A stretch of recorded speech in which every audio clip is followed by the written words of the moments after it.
ஆமென். எவ்வளவு நல்ல தேவன். உன் தேவன் யாருன்னு கேட்டா சொல்லுங்க. என்னை குறித்து மட்டுமல்ல, எனக்குரியவைகளை குறித்தும் அக்கறை உள்ளவர். எந்த சூழ்நிலையிலும் என்னை நடத்த வல்லவர். என் ஓட்டம் பாதையில் முடங்க விடாது. ஆமென். இந்த 40 வருஷமும் நடத்தினேன் என்கிறார்.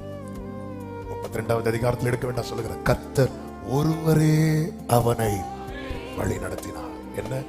வேறொருவரிடம் என்னை ஒப்படைக்காமல் அவரே நடத்தினார். வேறொருத்தங்க நம்ம கூட நம்ம பிள்ளைகளை ஏதோ ஒரு சூழ்நிலையில கொஞ்ச நேரமாவது பார்த்துக்கோங்கன்னு இன்னொருத்தங்க கிட்ட கொடுத்திருப்போம். ஒரு செகண்ட் கூட இன்னொருவர் கையில கொடுக்காம நல்ல கரங்களை தட்டி ஆமென் சொல்லுங்க பார்க்கலாம். இதுவரை நான் நடத்தினேன் அப்படி இல்லை, இனியும் வேறொருவர் கையில. அதனாலதான் பாருங்க ஆண்டவர் சங்கீதம் 91 எடுக்க வேண்டாம்.